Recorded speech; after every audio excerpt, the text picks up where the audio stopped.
Bismillahirrahmanirrahim. Alhamdulillah. Alhamdulillah ya. Kemarin pada ta'lim ke-6 kita atau pada ta'lim perdana kita tentang sholat, yaitu kita telah membaca dan mengartikan ya surat Al-Isra ayat 110, surat Al-An'am ayat 40 dan 41-nya, surat Asy-Syu'ara ayat 213, surat Ar-Ra'd ayat 21, surat Al-Ahzab ayat 43, surat Al-Ahzab ayat 56 dan surat Al-A'la ayat 12.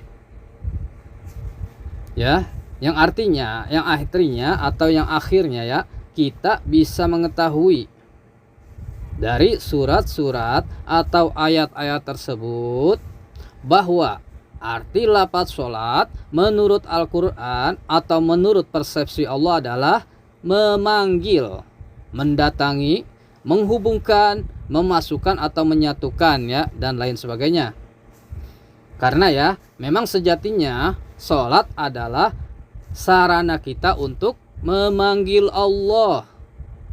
Sholat adalah sarana atau media kita untuk bertauhid atau berwahdah atau menyatu dengan Allah. Ya, alhamdulillah ya, sekali lagi kemarin pada ta'lim ke-6 kita atau pada ta'lim perdana kita tentang sholat ya, di surat-surat atau di ayat-ayat tersebut tadi kita sudah bisa mengetahui bahwa arti lafaz sholat adalah memanggil, mendatangi, menghubungkan, memasukkan atau menyatukan.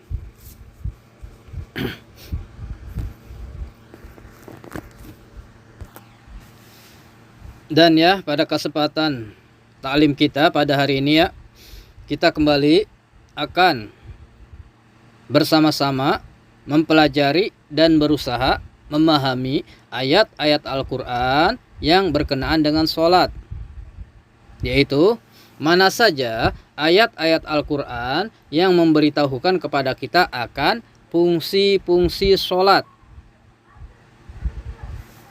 Ya, tapi ya, atau akan tetapi ya, sebelum kita mulai ta'lim inti, kita akan pembahasan hal tersebut. Terlebih dahulu kita mukadimah ya, yaitu dengan kita bersama-sama membaca dan mengartikan beberapa surat-surat atau beberapa ayat-ayat Al-Quran yang memberitahukan kepada kita, atau beberapa surat-surat dan ayat-ayat Al-Quran yang menjawab pertanyaan kita selama ini. Yaitu pertanyaan kita selama ini berupa, apakah para nabi-nabi terdahulu juga mengerjakan sholat? Jawaban tersebut ya bisa kita temui di banyak ayat-ayat Al-Quran. Antara lain ya, di surat Ibrahim ayat 37 dan di ayat 40-nya, di surat Maryam ayat 31 dan di surat Maryam ayat 54 dan 55-nya. Surat Ibrahim ayat 37-nya ya berbunyi, Rabbana inni askantu min dzurriyyati biwadin ghairi dzi zar'in 'inda baitikal muharram Rabbana liyuqimus salata faj'al 'afidatan minan nasi tahwi ilaihim warzuqhum minas samarati la'allahum yashkurun. Artinya, ya Tuhan kami, sesungguhnya aku telah menempatkan sebagian keturunanku di lembah yang tidak ada tanamannya di sisi bait Engkau yang muharram. Ya Tuhan kami, demikian itu kami lakukan agar mereka melaksanakan sholat. Maka jadikanlah hati sebagian manusia cenderung kepada mereka, dan anugerahilah mereka rezeki dari buah-buahan agar mereka bersyukur. Surat Ibrahim ayat 40-nya berbunyi ya, Rabbi ja'alni muqimas salati wa min dzurriyyati Rabbana wa taqabbal du'a. Artinya, ya Tuhanku, jadikanlah aku dan anak cucuku orang-orang yang mendirikan sholat. Ya Tuhan kami, perkenankanlah seruanku. Di surat ya Ibrahim ayat 37 dan 40 ini Allah menceritakan kepada kita ya, atau Allah memberitahukan kepada kita ya, bahwa dahulu Nabi Ibrahim juga mengerjakan sholat.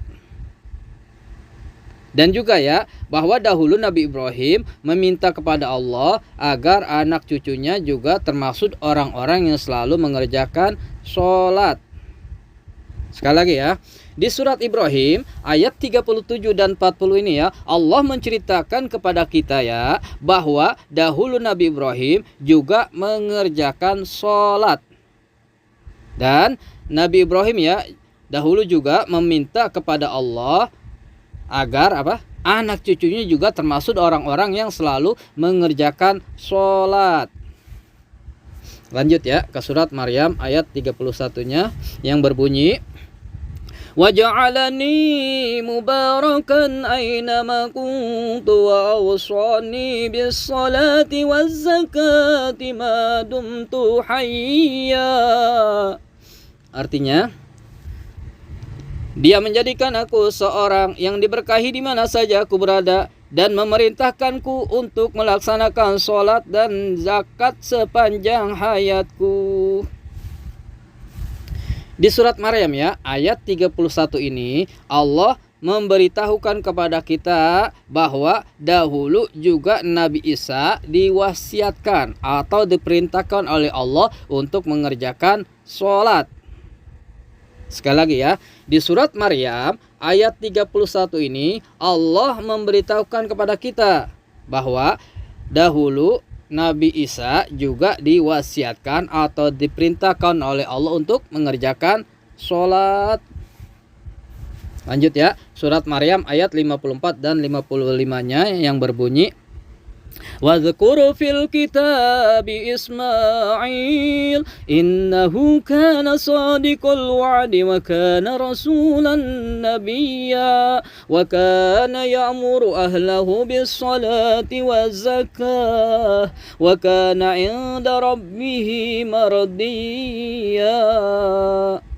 Artinya, ingatkanlah di dalam kitab akan kisah Nabi Ismail. Sesungguhnya dia adalah orang-orang yang benar janjinya menjadi rasul dan menjadi nabi. Nabi Ismail selalu menyuruh umatnya untuk sholat dan berzakat, dan dia adalah orang yang dicintai oleh Tuhannya. Di surat Maryam ya, ayat 54 dan 55 ini Allah memberitahukan kepada kita bahwa dahulu Nabi Ismail juga mengerjakan sholat. Dan juga Nabi Ismail dulu ya memerintahkan umatnya untuk selalu mengerjakan sholat. Sekali lagi ya, di surat Maryam ayat 54 dan 55 ini ya, Allah memberitahukan kepada kita ya bahwa dahulu Nabi Ismail juga mengerjakan sholat. Dan Nabi Ismail selalu memerintahkan umatnya untuk mengerjakan sholat. Dan ya, kalau ada pertanyaan, bagaimana bentuk gerakan-gerakan sholat nabi-nabi terdahulu? Atau bagaimana bacaan sholat nabi-nabi terdahulu? Jawabannya adalah ya, dari segi dalil yang paten, yang logis atau rasional, kami belum menemukannya. Adapun ya, kalau menurut hadis asar atau hadis sahabat dan persepsi banyak manusia, sangat beragam versinya atau masih ikhtilaf. Hal tersebut sama ya, sulitnya kita menemukan hadis tentang bagaimana atau seperti apa praktek sholat Jumat Nabi kita dahulu. Dari sebelum Nabi memulai sholat Jumat, di tengah-tengah atau di saat Nabi sedang sholat Jumat, ataupun setelah Nabi selesai sholat Jumat. Kita agak sulit menemukan dalil akan hal tersebut ya. Ya begitupun kita juga sulit menemukan hadis bagaimana atau seperti apa ya zikir lisan Nabi kita setelah selesai sholat 5 waktu. Dan banyak lagi hal lainnya ya. Ya jadi jangankan ya untuk kita mencari dalil atau sejarah paten akan bentuk atau gerakan-gerakan sholat Nabi terdahulu, kita saja ya umat Nabi Muhammad banyak banget perbedaannya dalam hal gerakan-gerakan sholat kita maupun dalam hal bacaan-bacaannya. Karena kita hanya memakai ya satu rujukan hadis paten, yaitu yang berbunyi shollu kama ra'aitumuni usolli. Artinya sholatlah kalian sebagaimana kalian melihat aku sholat. Dan adapun ya mengenai sholat 5 waktu, yaitu subuh, zuhur, asar, maghrib, dan isya, memang kita tidak menemukan di ayat-ayat Al-Quran dalilnya secara muhkamat. Tapi hal tersebut atau dalil akan sholat 5 waktu tersebut kita bisa banyak menemukannya di banyak hadis-hadis sahih. Akan tetapi ini ya, kalau kita mau menemukan jawaban bagaimana bentuk sholat nabi-nabi terdahulu, bisa kita temukan ya di ayat-ayat Al-Quran. Akan tetapi syaratnya apa? Kita harus rasikhun. Mungkin cukup ya mukadimah kita. Kita lanjut ya pada pembahasan inti taklim kita ya pada hari ini, yaitu untuk menjawab pertanyaan kita ya, apa saja fungsi-fungsi sholat. Jawaban hal tersebut ya bisa kita temui di banyak ayat-ayat Al-Quran. Antara lain di surat Hud ayat 114, di surat Al-Isra ayat 76 sampai 79, di surat Al-Ma'arij ayat 19 sampai 23, dan banyak lagi ya di ayat-ayat lainnya. Surat Hud ayat 114-nya yang berbunyi wa aqimis salata tarafayin nahari wa zulafan minal lail innal hasanati yuzhibnas sayyiat dzalika dzikra lidzakirin. Artinya, dirikanlah salat pada kedua ujung hari, pagi dan sore, dan pada bagian-bagian malam. Sesungguhnya kebaikan-kebaikan menghapus keburukan-keburukan. Di waktu itulah dijadikan waktu ingat, di waktu itulah dijadikan waktu untuk mengingat Allah, untuk orang-orang yang selalu mengingat Allah. Di surat Hud ya, ayat 114 ini, di samping Allah memberitahukan kita ya akan kapan waktunya mengerjakan sholat, Allah juga memberitahukan kepada kita ya akan fungsi sholat. Yaitu apa fungsi sholat? Innal hasanati yuzhibnas sayyiat. Yaitu fungsi sholat adalah menghilangkan keburukan-keburukan kita. Yang artinya apabila kita sudah mengerjakan sholat, atau apabila kita sudah selesai sholat atau setelah selesai sholat, maka akan hilang tuh ya rasa takut di diri kita. Akan hilang rasa takut, rasa cemas, rasa was-was, berkeluh kesah dan lain sebagainya. Dan akan tergantikan dengan rasa apa? Rasa tentram, rasa tenang, rasa nyaman, rasa damai, dan lain sebagainya. Sekali lagi ya, di surat Hud ayat 114 ini Allah memberitahukan kepada kita bahwa fungsi sholat adalah menghapus keburukan-keburukan di diri kita. Yaitu apabila kita sudah mengerjakan sholat, maka akan hilang rasa takut di diri kita. Akan hilang rasa takut, rasa cemas, rasa was-was, rasa berkeluh kesah dan lain sebagainya. Dan akan tergantikan di hati kita itu rasa tenang, tentram, nyaman, damai, dan lain sebagainya. Lanjut ya.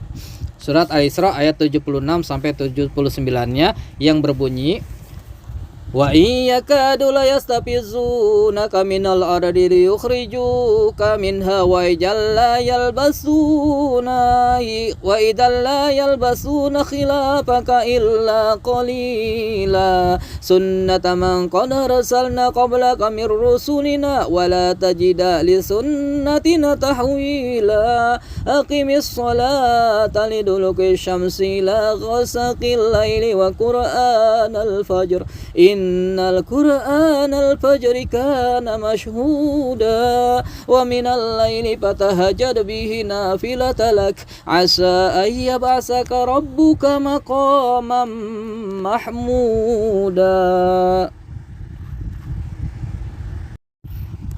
Artinya ya, sesungguhnya mereka hampir membuatmu gelisah di bumi untuk mengusirmu dari negeri itu. Kalau terjadi demikian, niscaya sepeninggalmu mereka tidak akan tinggal kecuali sebentar saja. Itu merupakan ketetapan bagi para rasul kami yang benar-benar kami utus sebelum engkau, dan kamu tidak akan mendapat perubahan atas ketetapan kami. Demikianlah solat sejak matahari tergelincir sampai gelapnya malam, dan dirikanlah akan Quran Fajr. Sesungguhnya Quran Fajr itu yang disaksikan. Di surat ya Al-Isra ayat 76 sampai 78 sampai 79 ini Allah memberitahukan atau memerintahkan kepada kita akan dua hal ya. Yang pertama, bahwa di saat kita dimusuhi oleh orang sekitar kita, mereka banyak menteror kita, membuat kita gelisah dan lain sebagainya ya, maka Allah memerintahkan kita untuk mendirikan atau mengerjakan sholat. Dan di saat sholat itulah kita taslim atau berislam atau berserah diri kepada Allah. Kedua, Allah memerintahkan kita untuk mengerjakan atau mendirikan sholat, yaitu liduluki syamsi, dari tergelincirnya matahari, ila ghasaqil lail, sampai malam gelap, dan sampai fajar terbit. Dan untuk lebih jelas ya, untuk lebih jelasnya akan makna, terutama ya di ayat 78-nya, yaitu aqimis sholata liduluki syamsi ila ghasaqil lail wa qur'anal fajr innal qur'anal fajri kana mashhuda ya. Ada dua pendapat atau dua penafsiran. Pendapat pertama atau yang umum ya, bahwa kalimat liduluki syamsi mempunyai arti sholat zuhur dan asar. Dan adapun kalimat illa ghasaqil lail adalah sholat maghrib dan isya. Dan kalimat wal Qur'an al fajri adalah sholat subuh. Akan tetapi ya, kalau kita artikan seperti tersebut ya, kita artikan liduluki syamsi sholat zuhur dan asar, illa ghasaqil lail kita artikan sholat maghrib dan isya, wal Qur'an al fajr kita artikan sholat subuh, akan banyak kejanggalan. Yang antara lain kejanggalannya adalah secara teks atau secara muhkamat jelas tertulis liduluki syamsi ila ghasaqil lail, yang artinya dari bergesernya matahari sampai gelapnya malam. Dan akan berbeda kalau kita artikan ya, memakai rasa, bukan memakai perasaan atau prasangka atau kira-kira, yang cenderung hanya akan menggunakan tafsir al-ma'sur atau muqarrin, dan meninggalkan atau melepas tafsir ar-ra'yi atau burhani, melepas atau meninggalkan tafsir isyarah atau irfani, meninggalkan takwil, tadabbur, tafakur dan lain sebagainya.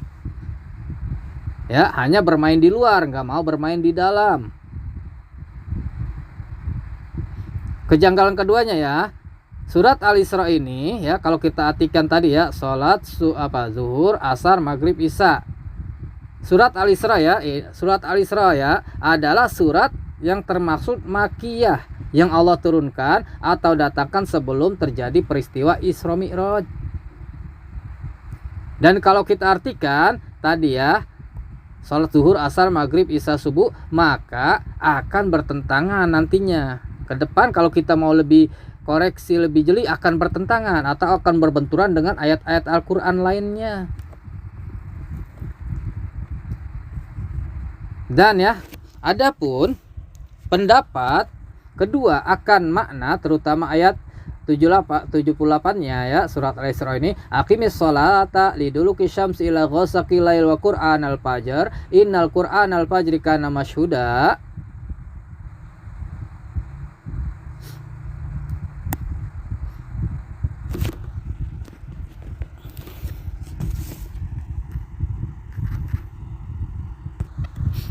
Adalah ya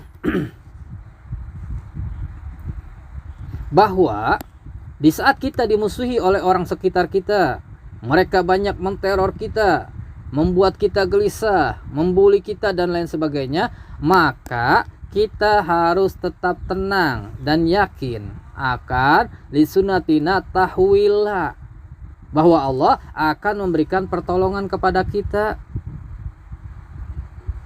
Syaratnya kita harus aqimis sholata liduluki syamsi ila ghasaqil lail wa qur'anal fajr innal qur'anal fajri kana masyhuda. Ya. Jadi ini ya fungsi sholat adalah tadi ya, bahwa di saat kita dimusuhi oleh orang sekitar, banyak menteror kita, membuat kita gelisah, membuli kita dan lain sebagainya, maka kita harus sholat. Maka kita harus aqimis sholata liduluki syamsi ila ghasaqil lail wal qur'anal fajr innal qur'anal fajri kana masyhuda. Ya, kita harus tetap aktif sholat dari pagi sampai malam. Kita harus tetap aktif beraktivitas dari pagi sampai malam. Kita harus tetap sibuk dan kita harus tetap terus sholat daim. Atau sesibuk apapun kita ya, Allah jangan sampai tidak terus bersama kita. Itu disebut sholat daim.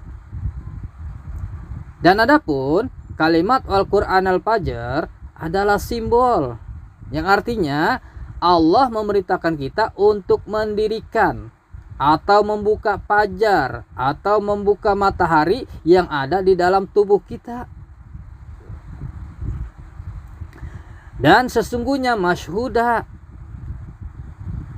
bahwa benar adanya ya, arti masyhuda bahwa benar adanya matahari ada di tubuh kita. Gini, yang arti hakikatnya adalah saat kita menjalankan aktivitas kita, kita jangan mengedepankan tubuh fisik kita, tubuh energi kita, tubuh mental kita, tubuh intuisi kita. Tapi buat yang memimpin tubuh kita adalah tubuh spiritual kita. Atau nur Allah, nur Muhammad, dan nur insan yang ada di tubuh kita ya. Lanjut ya. Dan terakhir ya, ayat 79-nya berbunyi, wa minal laili fatahajjad bihi nafilatalak asa ayabasaka marabuka maqama mahmuda.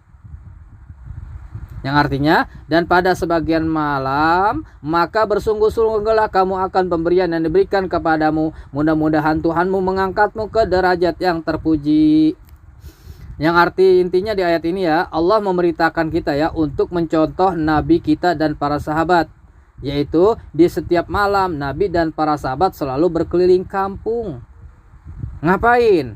Yaitu menelusuri, mencari umat atau penduduk yang belum makan atau yang membutuhkan bantuan.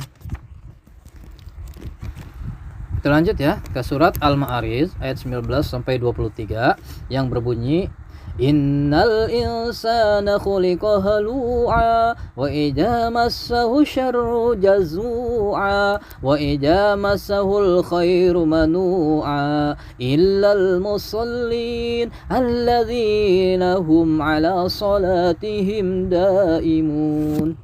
Artinya, sesungguhnya manusia diciptakan gelisah dan ketakutan. Apabila ditimpa keburukan, ia berkeluh kesah. Apabila mendapat kebaikan, ia amat kikir. Kecuali orang-orang yang mengerjakan sholat, yaitu orang-orang yang terus-menerus mengerjakan sholat. Di surat Al-Ma'arij ayat 19 sampai 23 ini ya, Allah memberitahukan kepada kita ya bahwa alladzina hum ala salatihim daimun. Ayat 23-nya ya. Bahwa atau orang-orang yang salatnya daim, atau orang-orang yang selalu mengerjakan salat daim atau salat terus-menerus, maka masalah-masalahnya, ketakutan-ketakutannya, kecemasannya, keresah gelisahnya akan terobati. Atau dalam arti kata lain, di surat Al-Ma'arij 19:23 ini Allah memerintahkan kita untuk mengerjakan sholat daim.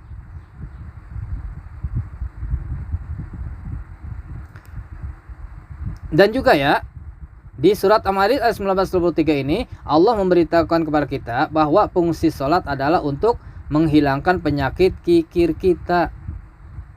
Jadi ya, apabila seseorang sudah mengerjakan sholat, maka penyakit kikirnya akan hilang, ketakutannya akan hilang, keluh kesahnya akan hilang.